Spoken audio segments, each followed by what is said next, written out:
पूर्वजों के निमित्त यदि आपके जीवन में पितृदोष चल रहा है तो अपने पूर्वजों की आत्म शांति के लिए आप भागवत जी करा सकते हैं। आप अपने घर की सुख शांति समृद्धि के लिए भागवत जी की पोथी करा सकते हैं। आप अपने जीते जागते माता पिता को भागवत जी की पोथी सुना सकते हैं ताकि उनको भी भगवत प्राप्ति हो। हमारे सनातन धर्म में ये कहा गया है कि भागवत श्रवण कर लेने से व्यक्ति की कभी दुर्गति कभी अधोगति नहीं होती। इसलिए हम भागवत जी की पोथी 18 तारीख से जो बैठ रही है अपने आप को जोड़ सकते हैं। श्री भागवत भगवान की है आरती, पापियों को अप से है तारती। भागवत भगवान की है आरती, पापियों को पाप से है तारती। ये अमर ग्रंथ ये मुक्ति पंथ ये पंचम वेद निराला, हो जो की जगाने वाला। हरि नाम यही हरि ध्यान यही, जग के मंगल की आरती, पापियों को पाप से है तारती। भागवत भगवान की है आरती, पापियों को पाप से है तारती। ये शांति गीत पावन पुनीत पापों को मिटाने वाला, हरिधर से कराने वाला। हो ये सुख करनी ये दुख हरणी, श्री मधुसूदन की आरती, पापियों को पाप से है तारती। भागवत भगवान की है आरती, पापियों को पाप से है तारती। ये मधुर बोल जग पंथ खोल, सन्मार्ग दिखाने वाला, हो बिगड़ी को बनाने वाला। श्री राम यही घनश्याम यही, प्रभु के महिमा की आरती, पापियों को पाप से है तारती। भागवत भगवान की है आरती, पापियों को पाप से है तारती। कर्पूर गौरव करुणावतार, संसार सारा भुजगेन्द्रहार, सदा वसंतं हृदयारविंद, भवं भवानी सहितं नमामि, भवं भवानी सहितं नमामि, भवं भवानी सहितं नमामि। जलेल शीतलीकरणमुस्पे देवादिवन्दनं आरोग्यार्थयात्मा विवन्दनं मन्त्रपुष्पाञ्जलि ओं जगनेन जगन्मय जन्त देवास्तानि धर्मान् विधवान्यासन्ना देहनागं महिमानः सजन्ते पूर्वे शान्त्याः सन्ति देवाः। एकदन्ताय विद्महे वक्रतुण्डाय धीमहि तन्नो दन्ति प्रचोदयात्। ॐ नाना सुगन्धि पुष्पाणि गन्धाकालोद्भवानि च पुष्पाञ्जलिर्मया दत्तो ग्रहाण परमेश्वरा। ओम पुराण पुरुषोत्तमाय नमः मंत्रपुष्पाञ्जलिं समर्पयामि। बोलो वृंदावन बिहारी लाल की जय। बहुत बहुत स्वागत वंदन अभिनंदन करते हैं आप सभी श्रद्धालु भक्तजनों का जो यहाँ कथा प्रांगण में उपस्थित हैं। साथ ही Facebook YouTube channel TV channel के माध्यम से आज की पावन पवित्र ज्ञान गंगा से जुड़ रहे सीधा वृंदावन से जुड़ रहे समस्त वैष्णव हरि भक्तजनों को राधे राधे जय जय श्री राधे। सर्वप्रथम व्यास गादी पर आसीन होकर व्यास गादी की आभा को अलंकृत कर रहे, व्यास गादी की शोभा को बढ़ा रहे परम पुरुष श्रद्धेय श्री अनिरुद्धाचार्य जी महाराज के श्री चरणों में मेरा कोटि कोटि नमन कोटि कोटि वंदन। साथ ही दूर दराज से पधारे हुए भक्त वृंदों का, संत महापुरुषों का, यजमान परिवारों को, मेरे प्यारे भाई बहनों का एक बार पुनः पावन मंच के माध्यम से गौरी गोपाल सेवा संस्थान समिति के माध्यम से स्वागत वंदन अभिनंदन। एक बार दोनों हाथ उठाकर बड़े ही भाव में होकर मेरे साथ बोलेंगे राधे राधे।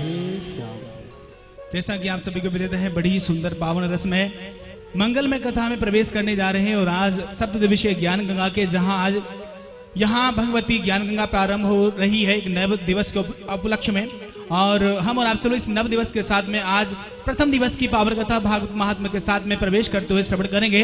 और इन्हीं 7 दिन में अपने जीवन लक्ष्मीनाथ समारंभा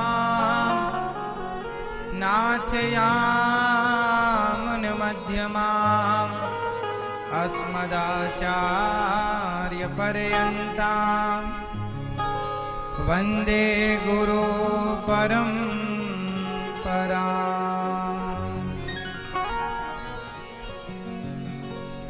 नारायणं जय जय श्री राधा रमण, जय जय नवल किशोर, जय गोपी चित चोर प्रभु, जय जय माखन चोर, जय जय माखन चोर। राधा मेरी मात है, पिता मेरे घनश्याम, इन दोनों के चरणों में मेरा कोटि कोटि प्रणाम, मेरा कोटि कोटि प्रणाम। आए हो तो प्रेम से लो हरि का नाम, सब भक्तों को अनिरुद्ध की जय जय राधे श्याम, जय जय राधे श्याम, जय जय राधे श्याम, जय जय सीताराम। श्रीमन्नारायण श्रीमन्नारायण श्रीमन्नारायण श्रीमन्नारायण श्रीमन्नारायण श्रीमन्नारायण श्रीमन्नारायण श्रीमन्नारायण श्रीमन्नारायण नारायण नारायण श्रीमन्नारायण नारायण नारायण भजमन नारायण भजमन नारायण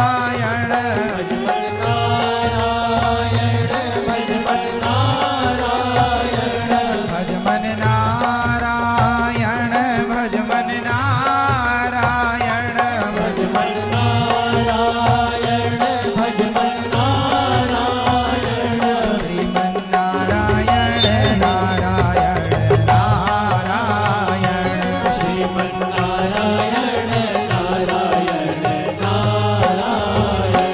श्रीमन्नारायण नारायण नारायण श्रीमन्नारायण नारायण नारायण। अर्थ न धर्म न काम रुचि, गति न चाहो निर्वाण, जन्म जन्म रति राम पद, यह वरदान नयान। श्रीमन्नारायण श्रीमन्नारायण श्रीमन्नारायण श्रीमन्नारायण श्रीमन्नारायण नारायण नारायण श्रीमन्नारायण नारायण नारायण। वृंदावन सो वन नहीं, नंद गाँव सो गाँव, बंसी भट सो भट नहीं, कृष्ण नाम सो नाम। श्रीमन्नारायण श्रीमन्नारायण श्रीमन्नारायण श्रीमन्नारायण श्रीमन्नारायण नारायण नारायण श्रीमन्नारायण नारायण नारायण। दोनों हाथ उठाइए सभी लोग और गाइए। श्रीमन्नारायण श्रीमन्नारायण श्रीमन्नारायण श्रीमन्नारायण श्रीमन्नारायण श्रीमन्नारायण श्रीमन्नारायण श्रीमन्नारायण श्रीमन्नारायण नारायण नारायण श्रीमन्नारायण नारायण नारायण भजमन नारायण नारायण नारायण भजमन नारायण नारायण नारायण। भक्ति भक्त भगवंत गुरु चतुर नाम बपुए, इनके पद वंदन किए नासत विघ्न अनेक। श्रीमन्नारायण श्रीमन्नारायण श्रीमन्नारायण श्रीमन्नारायण श्रीमन्नारायण नारायण नारायण श्रीमन्नारायण नारायण नारायण श्रीमन्नारायण नारायण नारायण श्रीमन्नारायण नारायण नारायण श्रीमन्नारायण श्रीमन्नारायण श्रीमन्नारायण श्रीमन्नारायण माता नारायण माता नारायण माता नारायण माता नारायण पिता नारायण पिता नारायण पिता नारायण पिता नारायण सद्गुरु नारायण नारायण नारायण श्री गुरु नारायण नारायण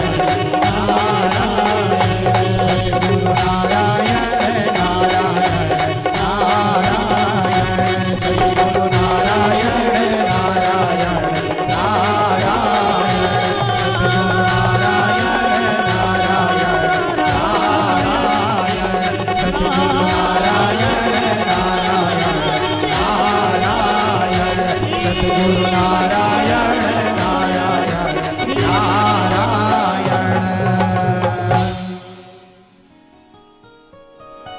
बोलिए श्रीमद्भागवत महापुराण की, वृंदावन धाम की जय जय श्री राम।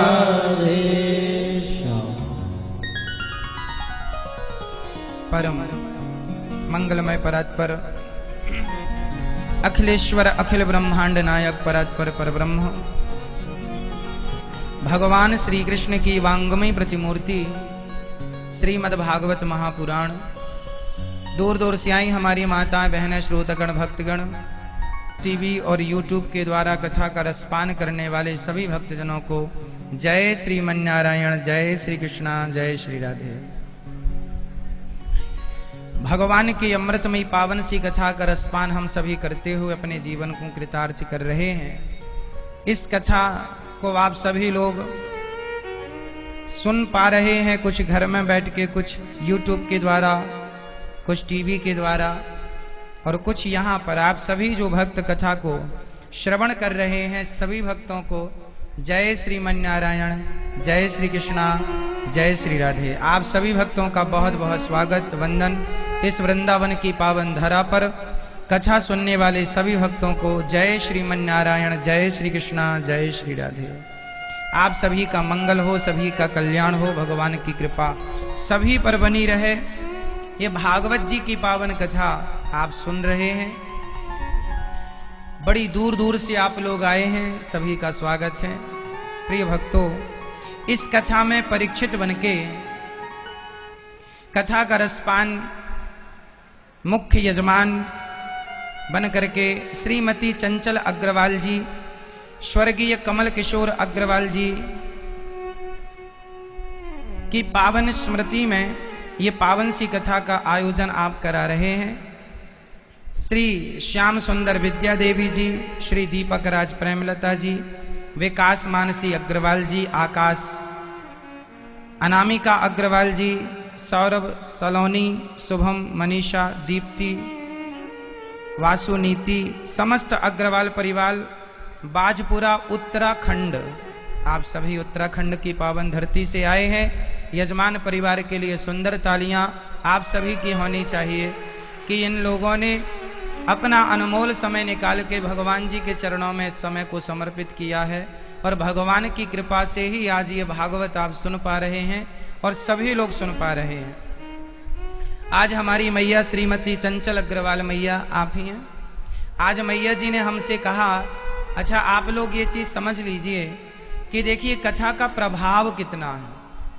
आज हमसे मैया जी ने बताया, मैया चंचल अग्रवाल जी ने, इनके पति है ना स्वर्गीय श्री कमल किशोर अग्रवाल जी, इनके पति अब इस धरती पर नहीं है, स्वर्गीय हो चुके हैं। पर स्वर्गीय पति ने इनको ये बताया कि आप वृंदावन जाइए और गौरी गोपाल आश्रम में श्रीमद् भागवत की कथा श्रवण कीजिए, तब मेरा कल्याण होगा। इनके स्वर्गीय पति ने इनको ये कथा, इनके स्वर्गीय पति ने इनको बोला कि हमें कथा सुनना है। तब इनके मन में ये संकल्प जागा कि अब भाव, फिर इनने अपने पति से, सोचिए स्वप्न में बात चल रही थी, ये पूछिए कि हमारी सयानी बेटी है, विवाह के लिए पैसा लगेगा, विवाह में भी।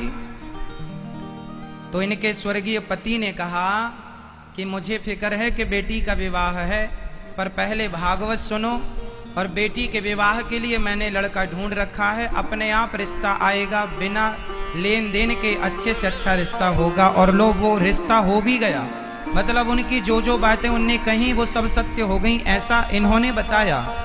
इनके स्वर्गीय पति ने जो जो कहा इनने बताया। हम आपको केवल ये समझाना चाह रहे हैं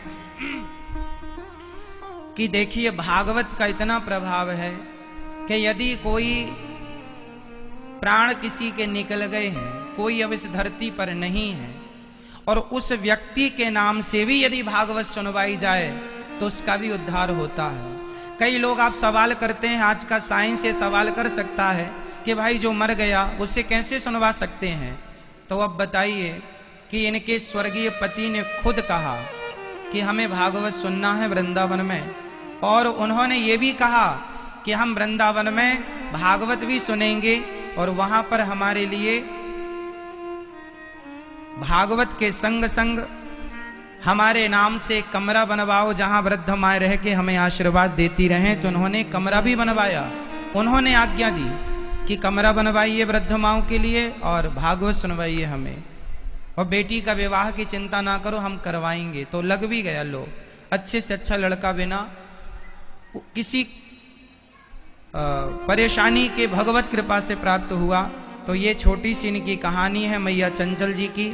स्वर्गीय, अब मुझे ये विश्वास है कि स्वर्गीय कमल किशोर अग्रवाल जी यहीं कहीं बैठ के वो भी श्रीमद् भागवत की कथा को श्रवण पान कर रहे हैं, और वो भी इस कथा के बाद परम धाम भगवत धाम को चले जाएंगे। भागवत सबको तारती है, इसमें कोई किंतु परंतु नहीं है। हम हमेशा कहा करते हैं ना कि भागवत जी जो सुनता है उसका कल्याण होता है, और ये बातें इस बात को प्रमाणित कर रही हैं। तो अभी इसलिए हम कहते हैं भागवत जी अपने पूर्वजों के लिए, अपने लिए सुन लो, सुना लो, काम आएगी। श्री बाजपुरा उत्तराखंड से आए अग्रवाल परिवार का स्वागत है वृंदावन की पावन धरा पर। बड़ी श्रद्धा, बड़े प्रेम से आपने कथा आज से 7 दिन तक अब सुननी है। भगवान की कृपा आपके समस्त परिवार पर बनी रहे। बड़ी कृपा है कि आपको बिहारी जी ने बुला लिया। भगवान आप सबको सुखी रखें। ये भागवत की कथा है, जो सुनता है सुनता चला जाता है। इच्छाएं पूरी नहीं होती भागवत श्रवण करने की, सुनते जाओ सुनते जाओ सुनते जाओ। आज हमारे जयपुर से श्रीमान डीपी मीणा जी, श्रीमती गंगा मीणा जी मैया जी आई हैं जयपुर राजस्थान से। आपने पिछले जनवरी में, और इन्होंने अपनी बूढ़ी माँ के लिए करवाई थी। इनकी बूढ़ी माँ इनसे कहती हैं, बेटा अब मैं बूढ़ी हो गई हूँ, जाने वाली हूँ, जीते जी भागवत सुनवाएगो के मरवे के बाद। तो बेटे ने कहा नहीं मैया मैं तो जीते जी सुनवाऊंगा, और भागवत सुनवाने के 4 महीने बाद उनकी सदगति हो गई। देखिए माँ की आज्ञा का इन्होंने पालन किया। एक ऐसा बेटा जो अपनी माँ के लिए श्रीमद् भागवत जी की कथा का आयोजन कराते हैं, और उनकी बहुत अच्छी सदगति हुई, और आज ये बहुत अच्छे संपन्न हैं, सुखी हैं।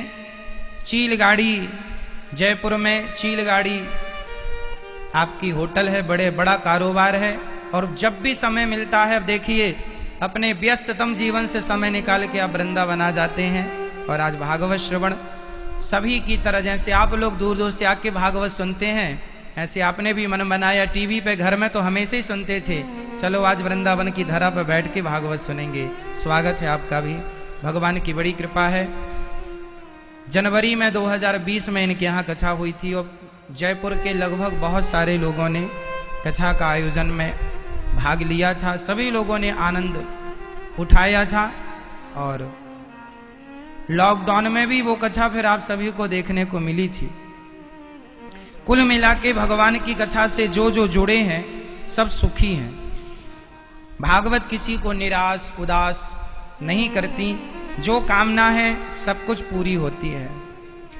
और श्री डीपी मीणा जी इतने व्यस्त होने पर भी ये प्रत्येक कथा को टीवी पर यूट्यूब पर सुनते रहते हैं। तो आप अपना मोबाइल उठाएं, यूट्यूब पर चैनल को सब्सक्राइब करें और शेयर करें इस कथा को। यूट्यूब पर ऐसे चैनल पर कथा खुल के आएगी, सब्सक्राइब करके शेयर कीजिएगा ताकि सभी लोग कथा की गंगा से जुड़ सकें और सबको ये अवसर मिल जाए। चलिए, भगवान की अमृतमयी कथा का रसपान आप सभी कर रहे हैं, जीवन को कृतार्थ कर रहे हैं। आप सभी भक्तों का बहुत बहुत स्वागत है।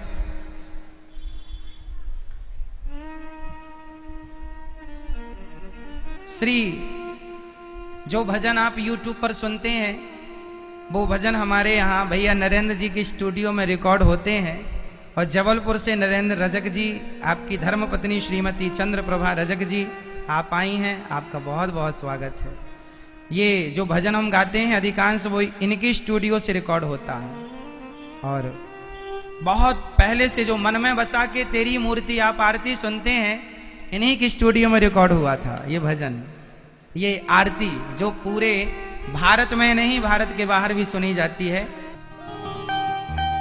सच्चिदानंद रूपाय विश्वोत्पत्त्यादि हेतवे तापत्रय विनाशाय श्री कृष्णाय वयं नुमः। सच्चिदानंद रूपाय विश्वोत्पत्त्यादि हेतवे तापत्रय विनाशाय श्री कृष्णाय वयं नुमः। यं प्रव्रजन्तमनुपेतमपेत कृत्यं द्वैपायनो विरह कातरया जुहाव पुत्रेति तन्मयतया तर्वोऽभिनेदुस् तं सर्वभूतहृदयं मुनिमानतोऽस्मि।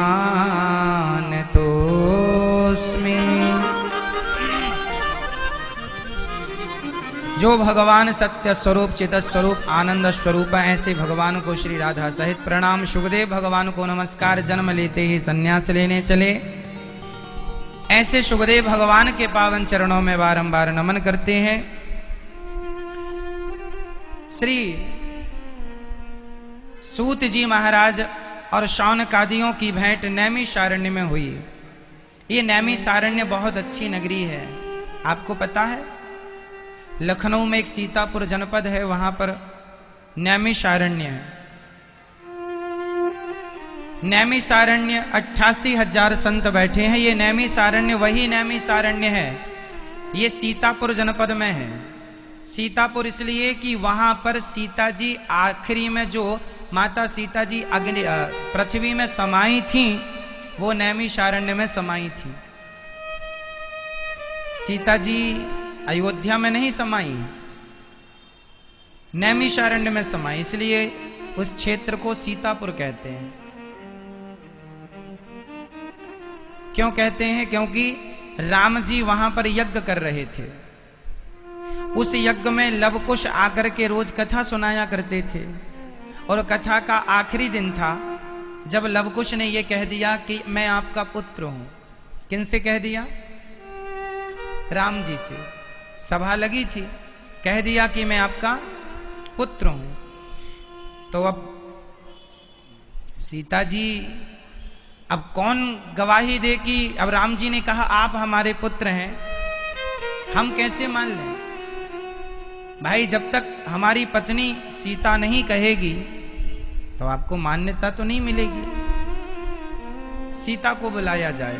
अब राम का राज्य है, राम का दरबार है, राम राजा है, और कोई कह दे कि मैं आपका बेटा हूं, तो ये तो बहुत अच्छी बात नहीं है कि कोई भी कह दे मैं आपका बेटा हूं। सीता जी को बुलाया जाए। माता सीता को श्री वाल्मीकि जी लेके आए, क्योंकि वो वाल्मीकि जी के आश्रम में थी। श्री वाल्मीकि जी माता सीता को लेकर आए। पूछा गया कि ये दोनों बच्चे किनके हैं? सीता जी ने कहा राम की ओर देखकर, हे रघुनंदन, ये आपके ही पुत्र हैं।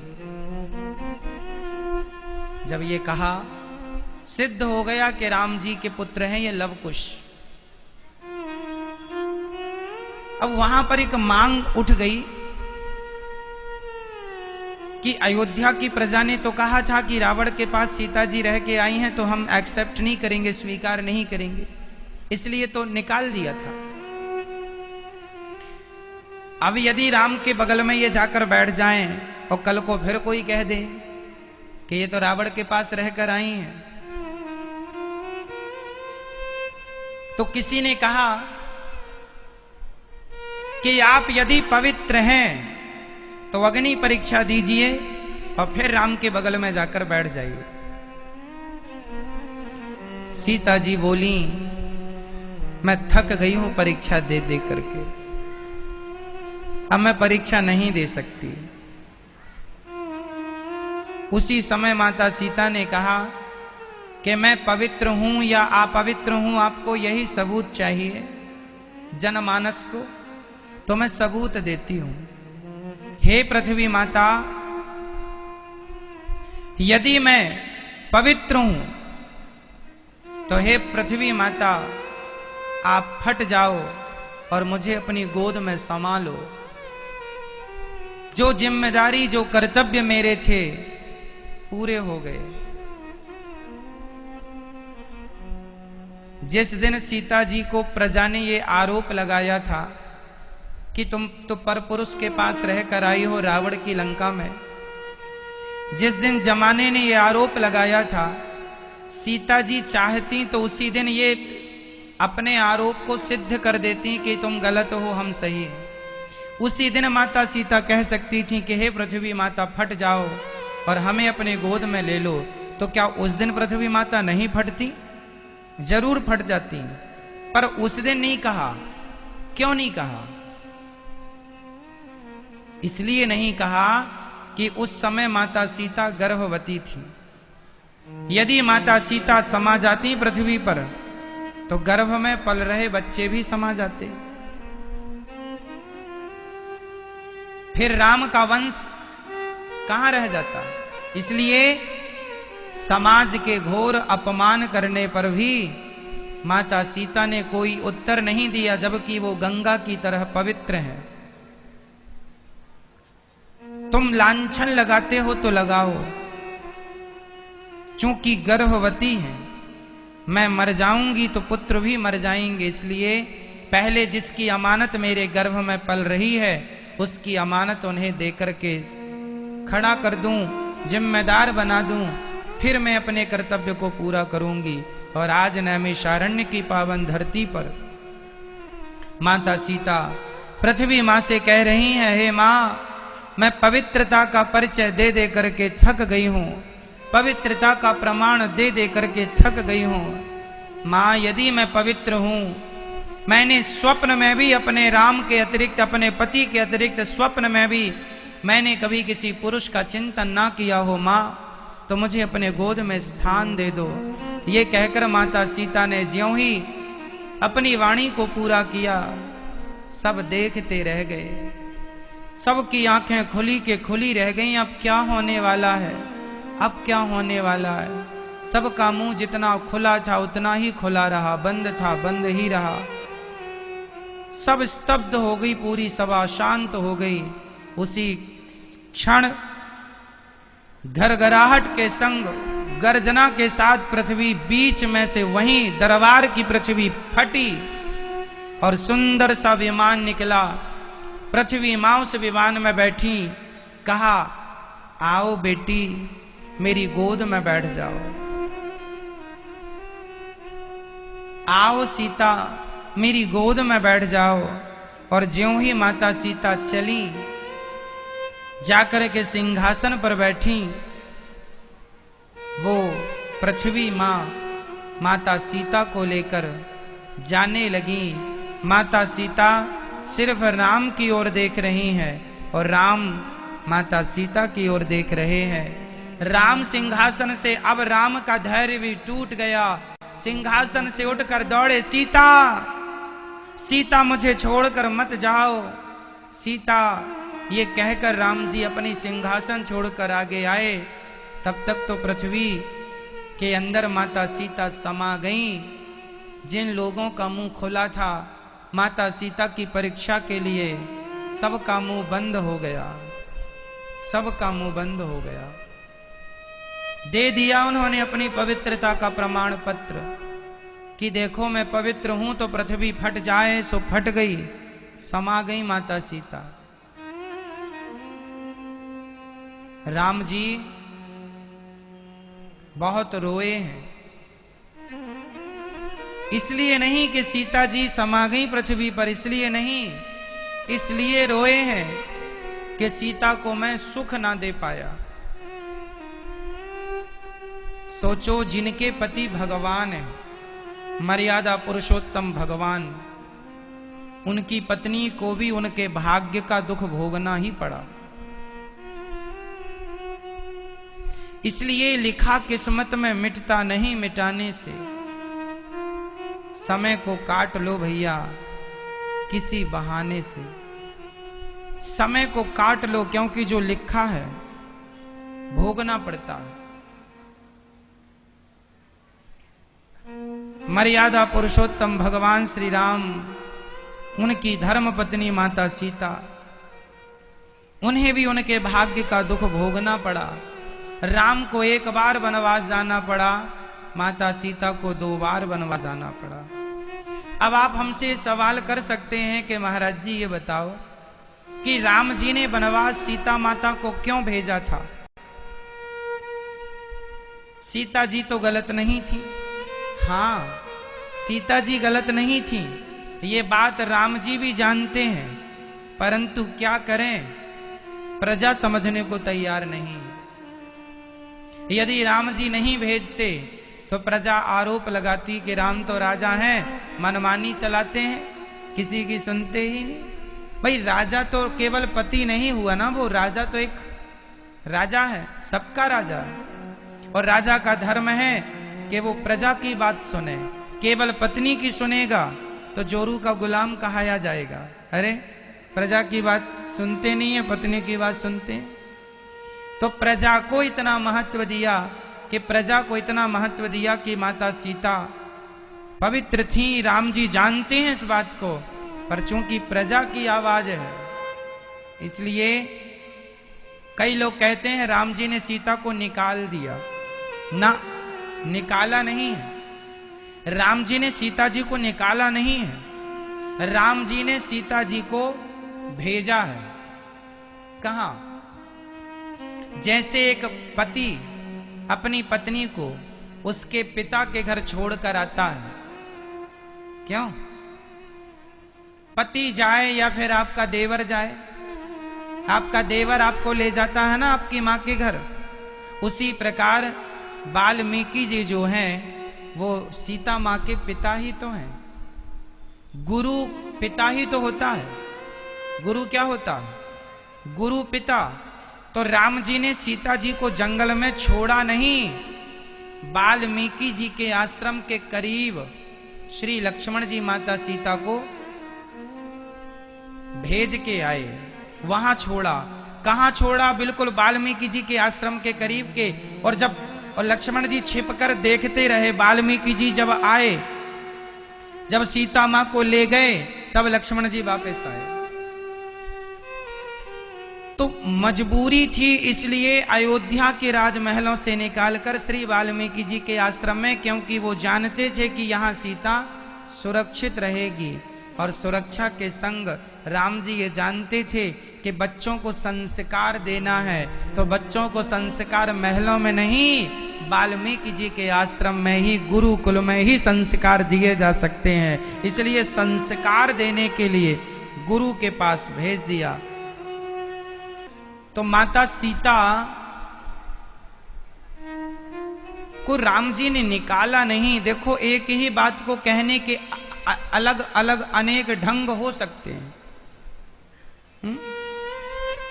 पर एक मर्यादा पुरुषोत्तम की जब बातें होती हैं, भगवान कौन है? मर्यादा पुरुषोत्तम। तो जब उनकी बातें हम करें तो उनकी हर बात में एक मर्यादा है। इसलिए हम ऐसी बातें करें कि राम जी की मर्यादा खंडित ना हो हमारी वाणी से।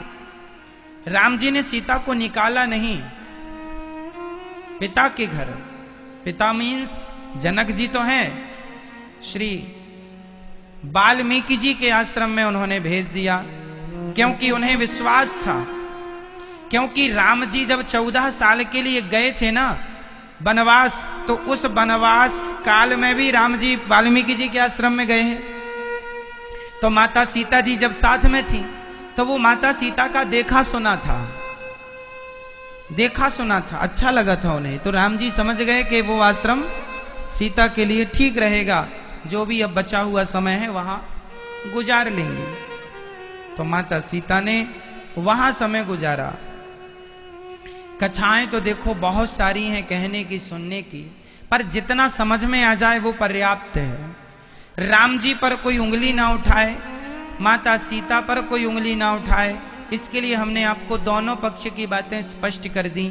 राम जी की मजबूरी थी और राम जी की लीला का समय पूरा होने को आया था। राम जी ने 11,500 वर्षों तक राज्य किया है। 11,500 वर्षों में केवल 25 वर्ष रह गए थे, तब राम जी ने सीता जी को वाल्मीकि जी के यहां भेजा है। ये बिल्कुल आखिरी लीला है। उसके बाद माता सीता समा गई नैमिषारण्य की भूमि में। वो दरबार लगा था, पृथ्वी फटी समा गई, इसलिए आज भी वहां को सीतापुर कहते हैं। नैमिषारण्य 88,000 संत वहां सत्संग करते हैं और सूत जी सत्संग कराते हैं। नैमिषारण्य की ये महिमा है। एक बार सभी साधु संतों ने भगवान से कहा कि प्रभु आप ये बताइए कि हम कहाँ बैठकर सत्संग करें, हर जगह तो डिस्टरबेंस है, हर जगह डिस्टर्ब होता है, लोग कोई ना कोई बात लेके आ जाते हैं, तो आप हमें कोई बढ़िया सी बात बताइए, जगह दीजिए। तब भगवान ने अपने सुदर्शन को छोड़ा और कहा कि जहां सुदर्शन की निमि, निमि मीन्स अग्रभाग, सुदर्शन का जो अग्रभाग, ये जिस पृथ्वी पर टच कर जाए, छू जाए, उसे आप पवित्र मानना। तो सुदर्शन भगवान ने पूरी पृथ्वी की बंद कर देते ताकि बाहर की धूल धक्कड़ अंदर ना आए। तो आप भी ये 4 दरवाजे बंद करके रखा करो ताकि कलयुग अंदर ना आए। यदि ये अंदर आ गया तो फिर आपकी सारी शांति खत्म, सारा सुख खत्म, सारा आनंद खत्म, परेशान ही रहोगे सारी जिंदगी, रुलाएगा ये। इसकी चपेट में कोई आ तो जाए, ये तुमसे उल्टे काम कराने बैठा है। कौन? कलयुग। कहां से आता है कलयुग? कलयुग के आने के कितने स्थान हैं, कितने रास्ते हैं कलयुग के आने के? 4। कौन कौन से रास्ते हैं? कलयुग के आने का पहला रास्ता है जुआ, है या नहीं? कलयुग की बात नहीं करता मैं, द्वापर युग में बात करता हूं। बताइए, द्वापर युग में भी जुआ खेला था किसने? मैं ये बता दो मेरी मां, किसने खेला था? द्वापर युग में जुआ किसने खेला था?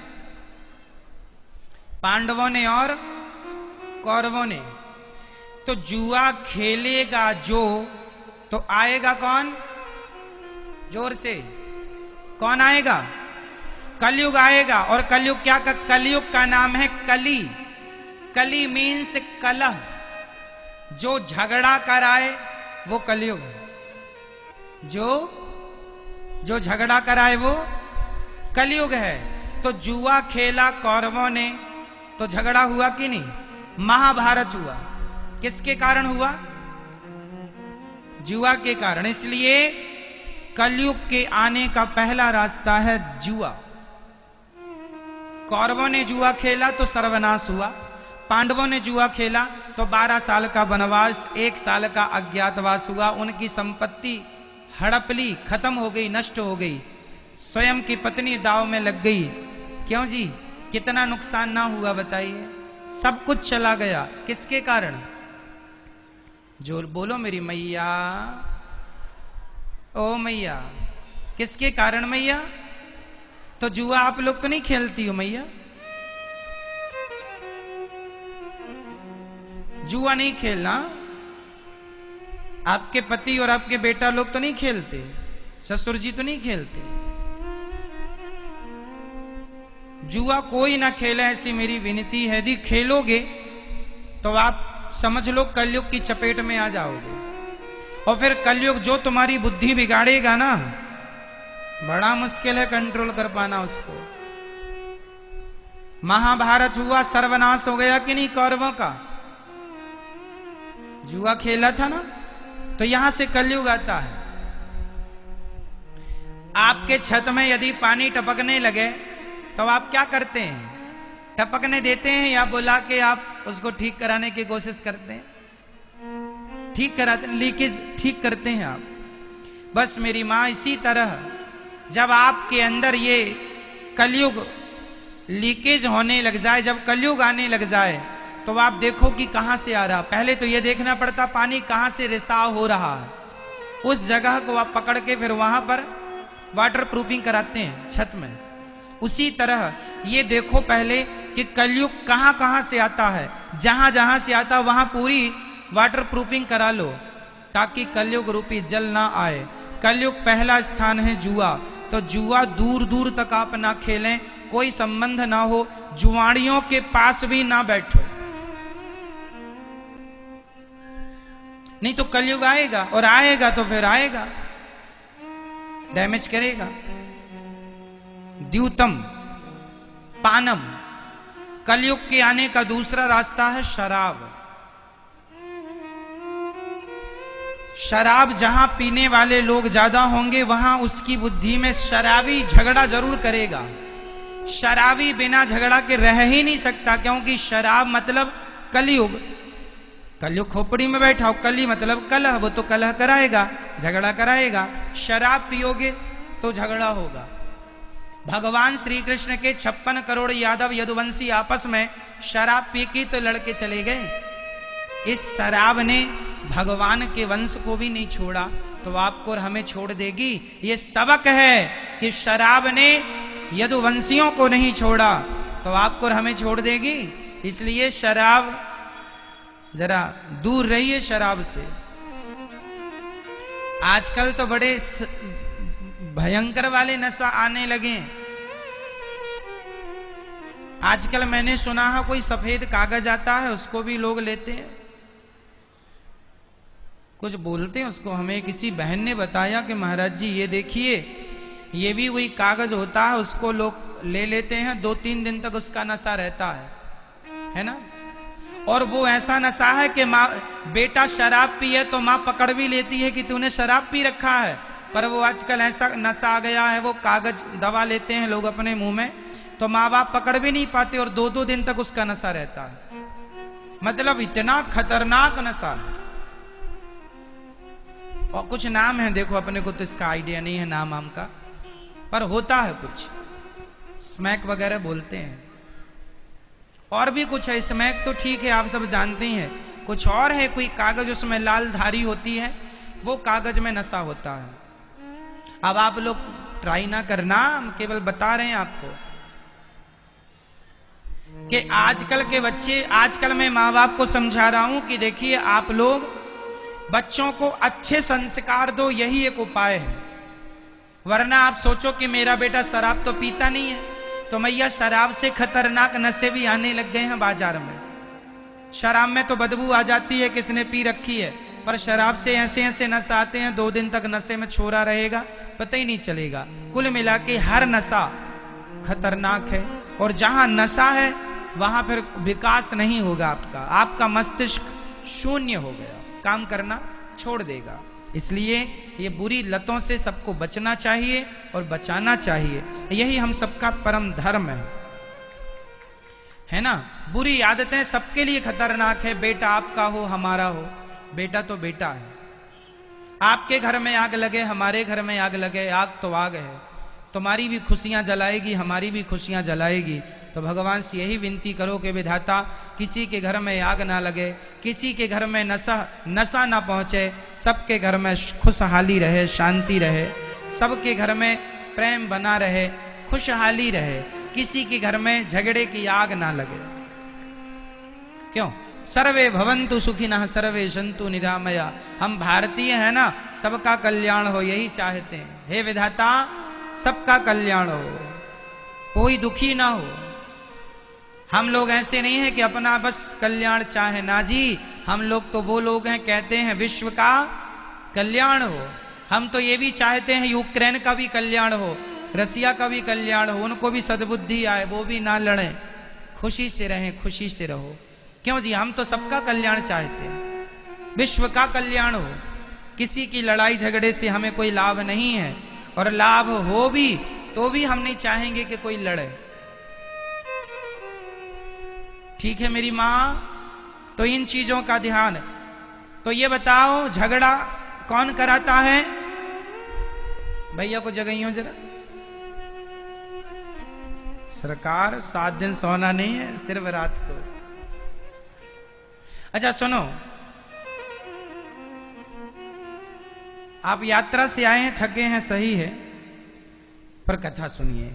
तो पहला जुआ, दूसरा शराब से बिल्कुल दूरी। एक सज्जन हमसे आए, बोले महाराज जी आप भी पियो। हमने कहा क्या? बोले गरम गरम निकाली अभी अंगूर वाली। हमने कहा भाई तेरी वाली कितने देर चढ़ती है? बोले 12 घंटे चढ़ेगी, उतरेगी नहीं। हमने कहा तेरी वाली 12 घंटे उतर जाती है, 12 घंटे में हमारी वाली एक बार पी लेगा, उतरेगी नहीं। बोले कौन सी है आपकी? हमने कहा जाम पर जाम पीने से क्या फायदा, रात बीती उतर जाएगी। हरि नाम का जाम पी ले बंदे, तेरी जिंदगी सुधर जाएगी। पीना है तो राम नाम का, पीना है तो राम नाम का, राम नाम का प्याला पियो। पीना है तो कृष्ण नाम का प्याला पियो। हो मेरे सांवरे, हो मेरे सांवरे, हो मेरे सांवरे सलोने कन्हैया, हो तेरा जलवा कहाँ पर नहीं है। मेरे सांवरे, हो मेरे सांवरे, मेरे सांवरे सलोने कन्हैया, ओ तेरा जलवा कहाँ पर नहीं है। दोनों हाथ मस्ती के साथ।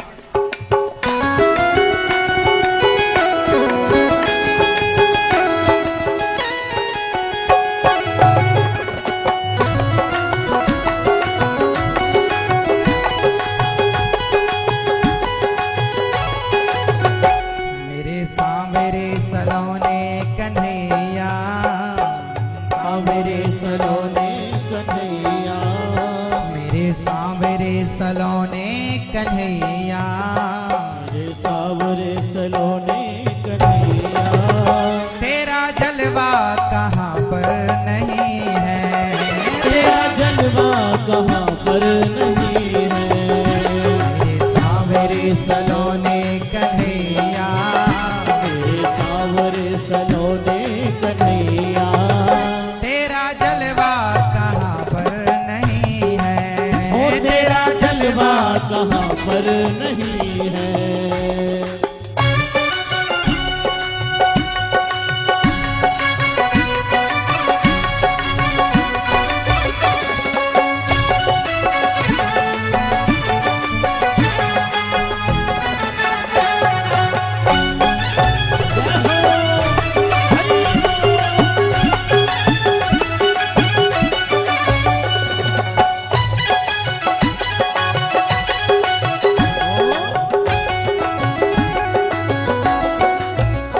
लोग पीते हैं पी पी के गिरते, हम तो पीते हैं गिरते नहीं हैं। लोग पीते हैं पी पी के गिरते, हम तो पीते हैं गिरते नहीं हैं। लोग पीते हैं, लोग पीते हैं, लोग पीते हैं, लोग पीते हैं पी पी के गिरते, हम तो पीते हैं गिरते नहीं हैं। लोग पीते हैं